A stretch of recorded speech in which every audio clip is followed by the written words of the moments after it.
Monsieur le Président, Madame la Ministre, Madame la Présidente, Madame la Rapporteure, améliorer l'accès aux soins par la confiance aux professionnels de santé, un titre qui sert un objectif ambitieux que nous partageons sans doute tous. Oui, l'accès aux soins doit être renforcé dans notre pays, dans lequel beaucoup de territoires sont considérés comme désert médical et dans lesquels 6 millions de Français n'ont pas de médecin traitant. Oui, il faut redonner du temps médical aux médecins. Oui, il faut renforcer l'attractivité des métiers de santé et former davantage d'infirmières et d'IPA. Si nous partageons ce constat et l'objectif affiché de cette PPL, les moyens pour y parvenir ne font en revanche pas l'unanimité. Et cette PPL a largement divisé au sein des professionnels de santé.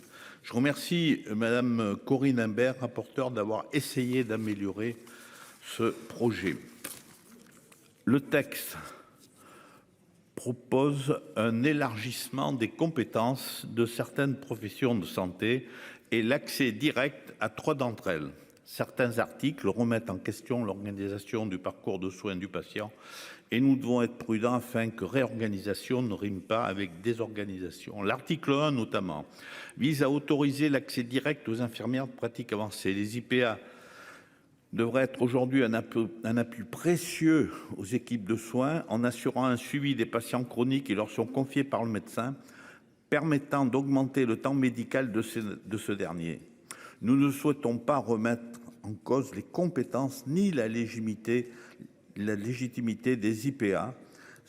Elles sont une chance, comme vous l'avez dit, Madame le Ministre, à condition qu'elles soient utilisées par délégation des médecins. Les IPA sont formés à la prise en soin des pathologies chroniques stabilisées. Elle ne peut remplacer celle d'un médecin qui a bénéficié de 10 années d'études en sémiologie, physiologie, pathologie et d'une expérience de plusieurs années en internat dans les services hospitaliers. Un médecin doit garder la compétence du diagnostic. Nous pensons que les médecins et IPA doivent travailler ensemble en synergie et par délégation, et ce afin de sécuriser tant la prise en charge du patient que l'activité de l'IPA elle-même. Les travaux portant d'ailleurs sur les IPA dans d'autres pays montrent des preuves d'efficacité uniquement lorsqu'il existe une collaboration réelle entre médecins traitants et infirmiers. Sur l'article 2 concernant les kinésithérapeutes, nous pensons que les médecins doivent conserver la prescription. Nous avions déposé un amendement pour autoriser les kinés, avec avis du médecin, à renouveler des séances lorsqu'il exerce en EHPAD. L'accès direct aux orthophonistes mérite d'être soutenu compte tenu du type de prise en charge très ciblée de ces professionnels que sont amenés à faire.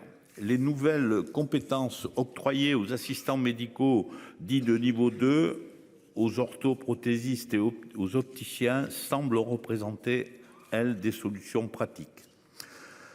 Dans l'article 1er bis, relatif à la prise en charge par les infirmiers de la prévention et le traitement des plaies chroniques, il serait important de préciser que le renouvellement pourra se faire par l'IDE avec l'avis du médecin. En effet, si une plaie chronique ne guérit pas, cela peut signifier une mauvaise prise en charge par la non-détection d'un trouble artéritique ou d'une mauvaise contention effectuée sur une insuffisance veineuse, et dans ce cas, l'intervention du médecin est nécessaire.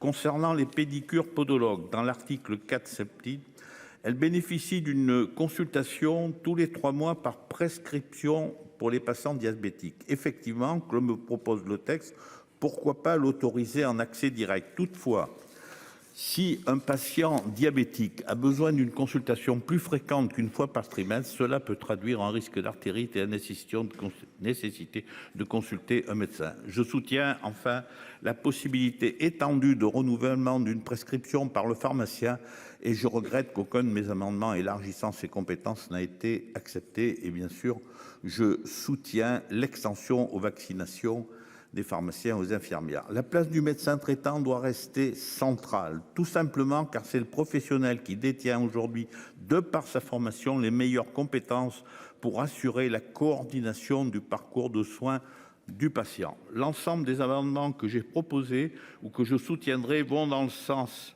pour les patients et pour sécuriser les paramédicaux. Madame les ministres, nous devons, je pense, écouter davantage les médecins et les professionnels. Merci.